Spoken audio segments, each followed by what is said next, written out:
안녕하십니까. 에듀ong닷컴 운영자 강쌤입니다.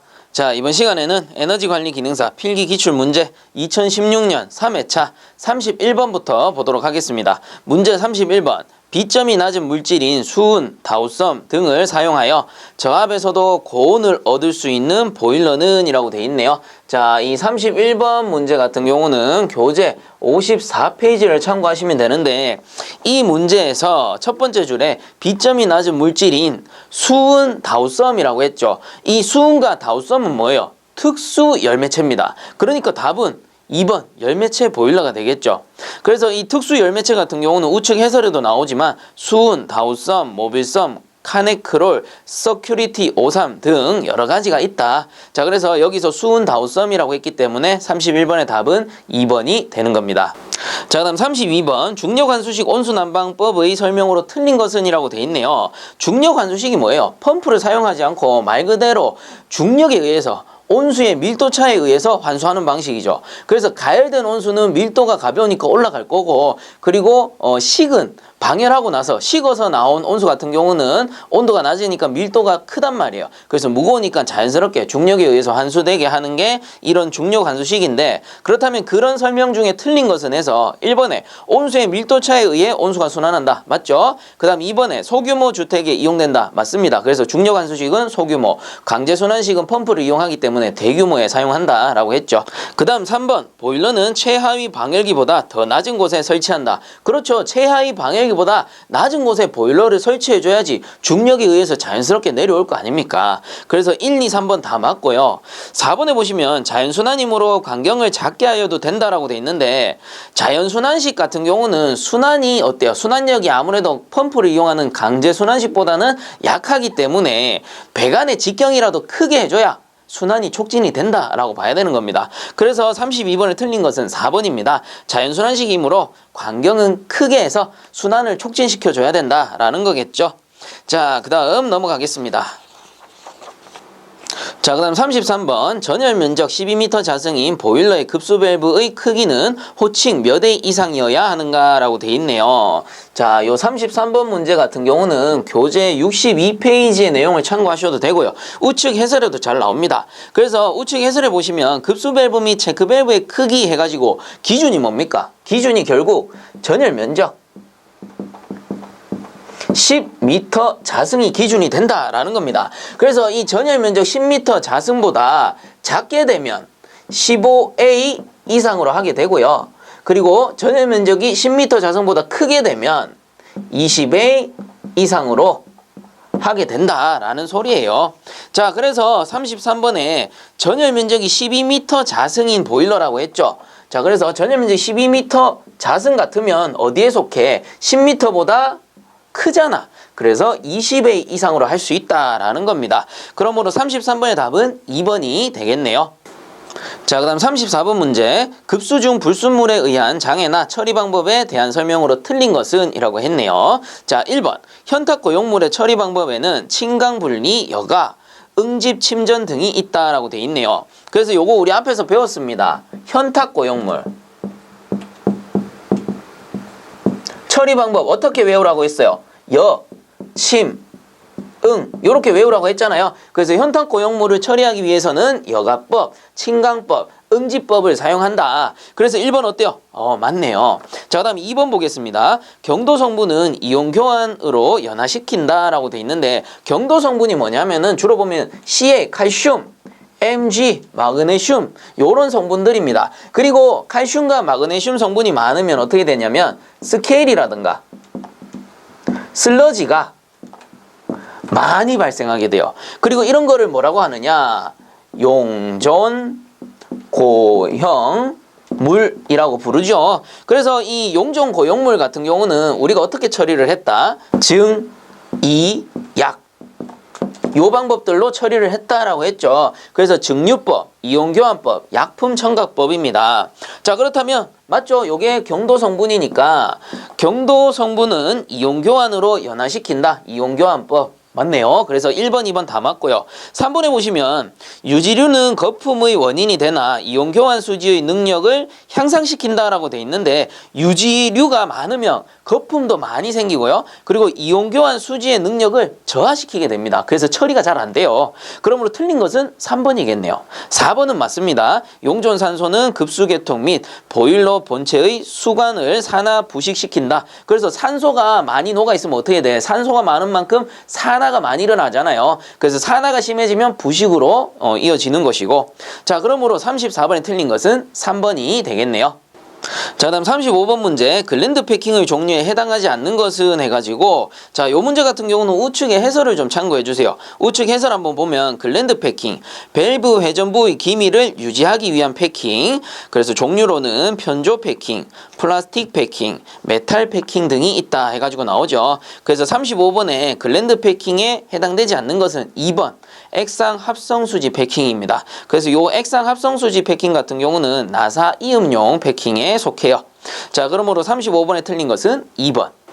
자, 그 다음 36번 보겠습니다. 배관 중간이나 밸브, 펌프, 열교환기 등의 접속을 위해 사용되는 이음새로서 분해 조립이 필요한 경우에 사용되는 것은 해서, 자, 분해 조립이 필요한 경우에 사용된다. 뭡니까? 플랜지 유니온입니다. 그래서 이 문제에서는 유니온이 없으니까 답은 3번 플랜지가 되겠네요. 자, 그 다음 넘어가겠습니다. 자, 그 다음 37번 보온재의 열 전도율과 온도와의 관계를 맞게 설명한 것은 이라고 돼 있네요. 자, 1번 온도가 낮아질수록 열 전도율은 커진다라고 돼 있는데, 온도가 낮아졌다는 거는 말 그대로 온도차가 낮아졌다라는 겁니다. 그러면 온도차가 낮아지면 열 전도율은 어떻게 돼요? 작아지죠. 1번 틀렸네요. 그 다음 2번 온도가 높아질수록 열 전도율은 작아진다라고 돼 있는데 온도차가 높아졌다라는 소리예요. 그래서 온도차가 높아질수록 어때? 열 전도율은 커지겠죠. 그래서 1번, 2번 다 틀렸고 3번에 보시면 온도가 높아질수록 열 전도율은 커진다. 3번이 답이 되겠네요. 그래서 4번 같은 경우는 온도에 관계없이 열 전도율은 일정하다. 말도 안 되는 소리. 그래서 37번의 답은 3번이 됩니다. 자, 그 다음 38번 난방설비 배관이나 방열기에서 높은 위치에 설치해야 하는 밸브는 이라고 돼 있네요. 그래서 방열기나 배관 가장 높은 곳에 설치하는 거를 공기 빼기 밸브라고 하죠. 그래서 공기 빼기 밸브를 설치해 가지고 그 배관 중에 체류하고 있는 공기, 불응축 가스를 배제해줘서 내부의 순환을 고르게 해준다라는 거겠죠. 그래서 공기 빼기 밸브, 다른 말로는 에어벤트, 에어변 이렇게 부르기도 합니다. 그래서 38번의 답은 1번이 되겠네요. 자, 그 다음 39번 문제. 다른 보온재에 비하여 단열 효과가 낮으며 500도씨 이하의 파이프, 탱크, 노벽 등에 사용하는 보온재는 해가지고, 자, 요 39번 문제 같은 경우는 교재 205페이지에 나오는 내용이고요. 그래서 다른 보온재에 비해서는 단열 효과가 낮습니다. 그리고 500도씨 이하의 파이프, 탱크, 노벽 등에 사용하는 보온재를 규조토라고 하죠. 그래서 39번의 답은 1번이 되겠습니다. 자, 그 다음 40번 보겠습니다. 배관의 관끝을 막을 때 사용하는 부품은 이라고 돼 있네요. 자, 그래서 관끝을 막을 때 사용하는 부품은 크게 두 가지입니다. 캡 또는 플러그예요. 그래서 캡을 먼저 설명을 드리자면, 캡이라는 녀석은 수배관이라고 한다면 예를 들자면 이런 거죠. 강관인데 강관 끝에 나사를 내놓은 거야. 그래서 이 강관 끝을 막고 싶어. 그러면 이런 식으로 나사를 조여가지고 막아주는 거를 캡이라고 합니다. 이 녀석을 캡이라고 해요. 그래서 캡 자신은 암나사 형태입니다. 하지만 어딨어? 수나사 배관에 쓴단 말이야. 그래서 해설에는 수나사용이다 라고 표시를 해준 거고요. 그리고 그 해설의 옆에 있는 플러그라는 녀석은 반대겠죠. 그래서 주로 보면 이런 겁니다. 소켓이 있어요. 소켓이 있고 한쪽은 그 강관, 배관이 이렇게 연결되어 있고 반대쪽은 막고 싶어. 그럼 여기에다가 플러그를 조여버리는 거야. 이렇게 플러그라는 부품으로 조여버립니다. 그래서 플러그 자신은 수나사 형태지만 어디에서 써요? 암나사 형태의 배관의 끝을 막을 때 사용한다. 그래서 여기에다가 암나사 용이다 라고 표시를 해준 겁니다. 자, 그래서 40번 같은 경우에는 배관의 관끝을 막을 때 사용하는 부품은 이라고 해서 캡 또는 플러그인데 보기에 플러그가 없죠. 그러니까 40번의 답은 4번 캡이 되겠네요. 자, 그 다음 41번 보겠습니다. 어떤 강철제 증기 보일러의 최고 사용 압력이 0.35MPa이면 수압시험 압력은 이라고 해서, 자, 요 41번 같은 경우는 교재 57페이지를 참고하셔야 되고요. 우측 해설을 참고하셔야 됩니다. 그래서 우측 해설 한번 보면 강철제 보일러 수압시험 그 항목 중에 동그라미 1번 봅니다. 보일러의 최고 사용 압력이 0.43MPa 이하일 때에는 그 최고 사용 압력의 2배로 한다라고 돼 있죠. 그래서 41번 문제에서는 최고 사용 압력이 0.35MPa인 보일러라고 했기 때문에 어때? 동그라미 1번 항목에 접촉이 되는 겁니다. 그래서 0.43 미만이기 때문에 어떻게? 2배로 한다. 그러면 곱하기 2 해가지고 답은 0.7MPa로 수압시험을 해야 된다라는 거겠죠. 자, 그래서 41번의 답은 3번이 되겠네요. 자, 그 다음 넘어가겠습니다. 자, 그 다음 42번 온수 난방 설비의 밀폐식 팽창 탱크에 설치되지 않는 것은 이라고 돼 있네요. 자, 요 42번 같은 경우 교재 82페이지 참고하셔야 되고 우측 해설을 참고하셔야 됩니다. 그래서 밀폐식 팽창 탱크에 설치되지 않는 거는 3번 배기관이죠. 배기관을 다른 말로 통기관이라고도 하는데 요 배기관은 개방식에 사용을 하게 됩니다. 그래서 42번의 답은 3번이 되겠네요. 자, 다음 43번 문제. 기름 보일러에서 연소 중 화염이 전멸하는 등, 전멸이라는 거는 껌뻑껌뻑거리는 겁니다. 그래서 우리 그 신호등 전멸 신호라고 하잖아요. 깜빡깜빡 하는 거를. 그래서 화염이 계속 연소되는 게 아니고, 연속적으로 연소되는 게 아니고 붙었다 꺼졌다 버벅 튀는 현상이에요. 그래서 이런 전멸하는 등 연소 불안정이 발생하는 경우가 있다. 그 원인으로 가장 거리가 먼 것은 이라고 돼 있네요. 자, 1번 기름의 점도가 높을 때, 그래서 기름이 너무 찐득찐득하면 제대로 분사가 안 되겠죠. 그러니까 버벅버벅 튈 수가 있어요. 1번 맞습니다. 그 다음 2번 기름 속에 수분이 혼입되었을 때, 그렇죠, 수분이 혼입되어도 제대로 연소가 안 되잖아. 그래서 버벅버벅 튀어요. 그 다음 3번에 연료의 공급 상태가 불안정할 때, 당연한 소리죠. 그래서 1, 2, 3번 모두 전멸 현상이 일어날 수 있습니다. 근데 4번에 보시면 논해가 부합인 상태에서 연소했을 때라고 돼 있는데, 논해가 부합인 상태라면 보일러가 이렇게 있다면 연소실과 이렇게 연도와 연돌이 있어요. 이때 부합으로 만들려면 어떻게 해야 돼? 송풍기를 여기 뒤쪽, 연소실 뒤쪽에 설치해가지고 쭉 빨아내야 됩니다. 이런 걸 뭐라고 하죠? 유인 통풍 혹은 흡입 통풍 이렇게 부르죠. 그래서 이 흡입 통풍 같은 경우는 기본적으로 평형 통풍보다는 통풍력이 작긴 한데 압입 통풍보다는 그 통풍력이 좋다. 그래서 통풍력이 나쁜 편이 아닙니다. 절대. 그렇기 때문에 통풍력도 좋고 유인 통풍이기 때문에 버너가 이렇게 설치되어 있다면 버너에 우리가 연소가 이루어질 때 필요한 공기 역시도 잘 흡입을 시켜줍니다. 자, 그렇기 때문에 어때요? 논해가 부합인 상태에서는 공기가 안정적으로 공급이 되기 때문에 전멸 현상이 일어날 수가 없습니다. 그래서 안정된 연소가 된다라고 봐야 돼요. 자, 그러므로 43번의 거리가 먼 것은 4번이 되겠네요. 자, 다음 44번 문제 보겠습니다. 진공환수식 증기난방 배관 시공에 관한 설명으로 틀린 것은 해가지고, 자, 요건 4번에 보시면 리프트 피팅은 될 수 있으면 사용 개소를 많게 하고 1단을 2.5m 이내로 한다라고 돼 있는데, 리프트 피팅은 사용 개소가 많을수록 좋은 건 아니에요. 많을수록 이게 아무래도 진공 압력을 어느 정도 잡아주긴 하지만 많으면 많을수록 그만큼 부하가 걸리겠죠. 그래서 최대한 그 거리를 짧게 해주고요. 그리고 1단 높이는 1.5m 이내로 해주는 게 맞습니다. 우리가 요 1단 높이는 앞에서도 많이 언급이 되었던 사항이죠. 자, 그래서 44번에 틀린 것은 4번이고요. 1, 2, 3번은 맞으니까 개인적으로 한 번씩 읽어보시기 바랍니다. 자, 그 다음 넘어가겠습니다.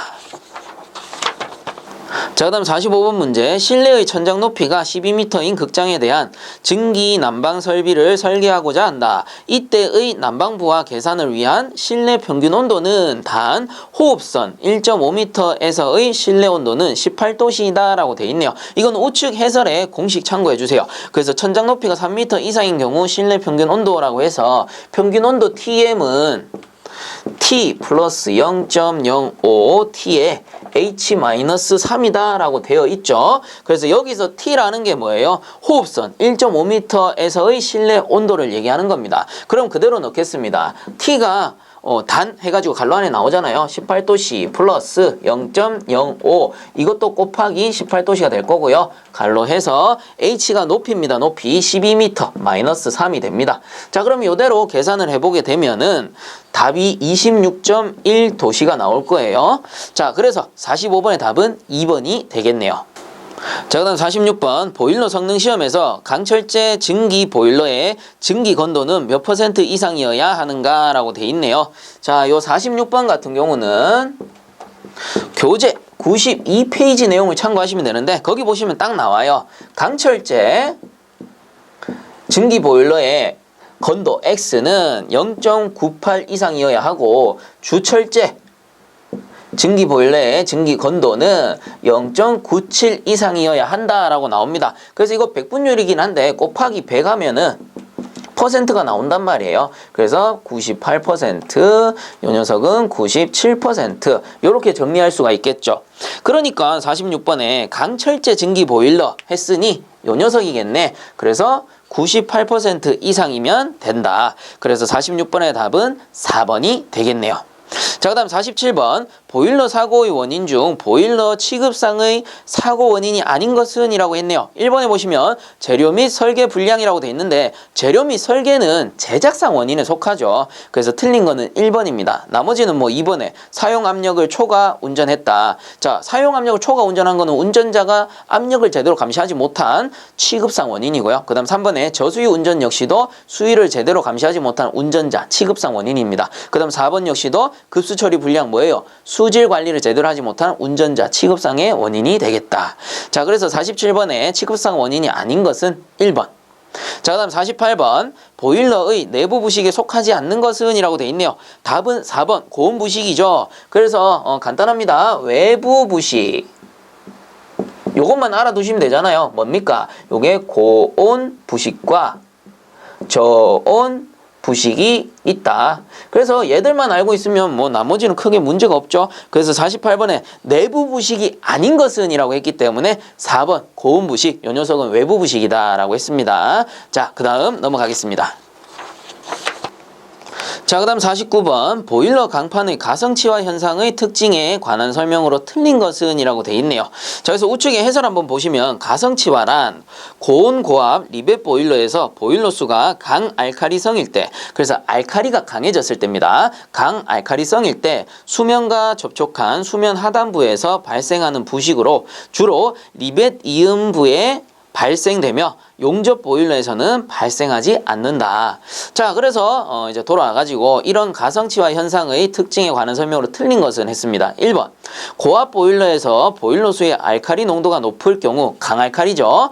발생하기 쉽다. 1번은 맞네요. 그 다음 2번 발생하는 장소로는 수면 상부의 리벳과 리벳 사이에 발생하기 쉽다라고 돼 있는데 방금 해설에 읽었잖아요. 수면 하부에 리벳과 리벳 사이에 발생한다고. 그래서 틀린 건 2번이죠. 수면 상부가 아니고 하부입니다. 그 나머지 3, 4번은 맞으니까 한 번씩 더 읽어보시기 바랍니다. 자, 그 다음 50번 난방부하가 2250kcal/h인 경우 온수 방열기의 방열 면적은 단 방열기의 방열량은 표준 방열량으로 한다라고 돼 있네요. 자, 그래서 요 난방부하 Q는 스몰 q 곱하기 A라는 공식이 있었어요. 그래서 Q가 난방부하, 스몰 q가 방열량, 물론 1면적당 방열량입니다. 그리고 요게 1면적당이라고 했기 때문에 얘가 면적이 됩니다. 자, 근데 이 문제에서는 방열기의 방열량은 표준 방열량으로 한다라고 했기 때문에 얘들이 뭘로 바뀌어야 돼? 요게 표준 방열량으로 바뀌고요. 그리고 요 녀석이 표준 방열 면적으로 바뀐다라는 거죠. 그래서 공식을 다시 한번 적어보면 Q는 스몰 q 곱하기 EDR로 바꾸면 되잖아. 어려울 거 하나도 없습니다. 이 공식이나 그놈이 그놈이죠. 자, 그래서 주어진 조건 놓겠습니다. 난방부하가 2250, 그래서 Q가 2250, 그리고 스몰 q가 표준 방열량이니까 온수 보일러죠. 그러면은 요게 450이 되겠네. 그리고 곱하기 EDR. 그래서 표준 방열 면적 EDR을 구하라라고 했으니까 EDR은 450 내려가죠. 분의 2250. 그래서 얘가 킬로칼로리 퍼 아워가 되고 얘가 킬로칼로리 퍼 미터 자승 아워니까 킬로칼로리 퍼 아워 날아가고 미터 자승 올라오게 되죠. 그래서 이때의 방열 면적은 5m 자승이 되겠다. 자, 그래서 50번의 답은 3번이 되겠습니다. 자, 그다음 51번 문제. 증기 트랩을 기계식, 온도 조절식, 연력학적 트랩으로 구분할 때 온도 조절식 트랩에 해당되는 것은 해가지고 온도 조절식 트랩을 다른 말로 열동식 트랩이라고도 한다라고 했죠. 그래서 51번의 답은 3번이 됩니다. 자, 그다음 52번 문제. 보일러 전열면의 과열 방지 대책으로 틀린 것은 이라고 했네요. 1번 보일러 내의 스케일을 제거한다. 그렇죠. 스케일이라든가 이물질을 제거해서 과열을 방지할 수 있죠. 그 다음 2번에 다량의 불순물로 인해 보일러 수가 농축되지 않게 한다. 요것도 맞죠. 보일러 수가 농축되면 스케일 슬러지가 생성되고 제대로 순환 안 되니까 과열된단 말이야. 그 다음 3번에 보일러의 수위가 안전 저수면 이하가 되지 않도록 한다. 그렇죠. 저수위가 되면은 저수위로 인해서 내부가 과열됩니다. 그래서 저수위가 되지 않도록 수위를 제대로 유지해줘야 되죠. 그러니까 1, 2, 3번은 다 뭐예요? 과열 방지 대책이 맞는데 4번에 보시면 화염을 국부적으로 집중 가열한다. 어느 한 부분을 국부적으로 집중 가열하면 어떻게 돼? 당연히 과열 사고가 발생하겠죠. 자, 그래서 52번에 틀린 것은 4번이 되겠습니다. 자, 그 다음 넘어갈게요.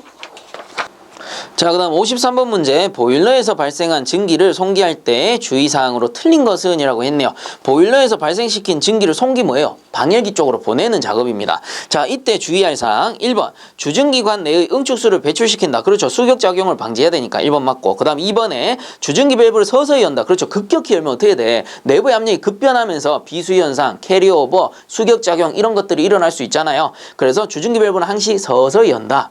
그 다음 3번에 송기한 후에 압력계의 증기압 변동에 주의한다. 당연한 소리죠. 1, 2, 3번 다 맞습니다. 그럼 틀린 거 4번이죠. 송기한 후에 밸브의 개폐 상태에 대한 이상 유무를 점검하고 드레인 밸브를 열어놓는다 라고 돼 있는데, 드레인 밸브 열어놓으면은 내부에 있는 물 다 빠져나가잖아. 잘못하면 저수위 사고로 이어져요. 그래서 틀린 것은 4번이죠. 송기한 후에 밸브의 개폐 상태에 대한 이상 유무를 점검하는 건 맞는데 드레인 밸브는 어떻게 닫아놓는다. 자, 그래서 53번에 틀린 것은 4번. 자, 그 다음 54번 문제. 증기 난방에서 환수관의 수평 배관에서 광경이 가늘어지는 경우 편심 리듀셔를 사용하는 이유로 적합한 것은 4번이겠죠. 응축수의 체류를 방지하기 위해서 앞에서도 나왔지만 동심 리듀셔를 사용하게 되면 어떻게 됩니까? 이렇게 사용하게 되면은 여기 하부에 응축수가 고일 수 있어. 그렇기 때문에 수평 배관에서는 이런 편심 리듀셔를 이용해 가지고 응축수가 그냥 스무스하게 통과할 수 있게끔 만들어주는 거죠. 그러니까 54번의 답은 4번 응축수의 체류를 방지하기 위해 편심 리듀셔를 사용한다. 자, 그 다음 55번 에너지이용 합리화법상 시공업자 단체의 설립, 정관의 기재사항과 감독에 관하여 필요한 사항은 누구의 령으로 정하는가. 자, 요 55번 같은 경우는 교재 280페이지를 참고하시면 되는데 그 280페이지에 설립 목적을 보시면 됩니다. 그래서 요 설립 목적에 보시면은 시공업자 단체의 설립, 정관의 기재사항과 감독에 관하여 필요한 사항은 대통령령으로 정한다라고 돼 있어요. 그래서 55번의 답은 1번. 자, 그다음 56번 에너지 이용 합리화법상 열사용 기자재가 아닌 것은 이라고 돼 있네요. 56번 같은 경우는 교재 264에서 265페이지를 참고해 주시면 되겠습니다. 그래서 열사용 기자재가 아닌 거는 3번 전기 순간 온수기가 돼요. 자, 그 다음 넘어가겠습니다. 자, 그 다음 57번 다음 에너지 이용 합리화법의 목적에 관한 내용이다. 갈로 안에 기역, 니은에 각각 들어갈 용어로 옳은 것은 이라고 되어 있습니다. 자, 요 57번 같은 경우 교재 238페이지에 책무 목적이라고 있어요. 요 내용을 참고하시면 되고, 제가 네모 안에 있는 내용을 읽어드리면 에너지 이용 합리화법은 에너지의 수급을 안정시키고 에너지의 합리적이고 효율적인 이용을 증진하며 에너지 소비로 인한 환경 피해입니다. 환경 피해를 줄임으로써 국민 경제의 건전한 발전 및 국민 복지의 증진과 지구온난화의 최소화에 이바지함을 목적으로 한다. 자, 그래서 57번의 답은 3번이 되겠습니다. 자, 그 다음 58번 보겠습니다. 에너지 이용 합리화법에 따라 고효율 에너지 인증 대상 기자재에 포함되지 않는 것은 이라고 돼 있네요. 자, 요 58번 같은 경우는 교재 254페이지의 내용을 참고해 주시면 될 것 같고요. 이 고효율 에너지 인증 대상 기자재에 포함되지 않는 것은 2번입니다. 전력용 변압기. 자, 그다음 59번 에너지법에 따라 에너지 기술 개발 사업비의 사업에 대한 지원 항목에 해당되지 않는 것은 해서 자, 요 59번 같은 경우 교재 234에서 235페이지 사이의 내용을 참고해 주시면 될 것 같고요. 그래서 이 지원 항목이 해당되지 않는 거는 2번이에요. 에너지 기술에 관한 국내 협력에 관한 사항이라고 되어 있는데 국내가 아니고 국제 협력에 관한 사항이 됩니다. 그래서 59번에 틀린 것은 2번. 자, 그 다음 넘어가겠습니다. 자, 그 다음 60번 문제. 에너지이용 합리화법에 따라 검사에 합격되지 아니한 검사 대상 기기를 사용한 자에 대한 벌칙은 해서 60번 문제. 이것도 자주 나오죠. 286페이지에 보시면 나옵니다. 그래서 검사에 합격되지 아니한 검사 대상 기기를 사용한 경우 1년 이하의 징역 또는 1천만 원 이하의 벌금이 되겠죠. 그래서 60번의 답은 2번이 되겠습니다. 자, 이렇게 해서 에너지관리 기능사 필기 이론을 포함해서 기출문제까지 모든 진도가 이제 끝이 나는 겁니다. 물론 뒤쪽에 CBT 보고 문제가 있기는 하지만 그 CBT 보고 문제 역시 어차피 앞에서 나왔던 문제들을 좀 그중에 잘 나온다 싶은 거 뽑아가지고 섞어놓은 형태예요. 그리고 해설도 모두 첨부가 돼 있으니까 여러분들 푸시는데 크게 무리는 없을 겁니다. 물론 이거 오탄가 좀 긴가민가 하시거나 잘 모르겠다 하시는 거는 카페에 질문 올려주시면 제가 성심성의껏 답변을 드리도록 하겠습니다. 자, 그래서 필기 준비하시는 분들 제 이론 진도 다 따라오신다고 고생 많이 하셨고요. 다시 한번 말씀드리지만 제 이론 진도 그 순서대로 다 따라오시고 기출문제까지 모두 보셨다면 시험 합격하시는 데는 큰 무리 없을 거라고 장담하고요. 그리고 마무리 잘 하셔서 모두 필기 합격하시고 이제 앞으로 뒤쪽에 실기 강의에서 뵙도록 하겠습니다. 자, 그동안 진도 따라오신다고 고생들 많이 하셨고요. 모든 분들 합격 기원 드리겠습니다. 자, 수고들 많이 하셨습니다.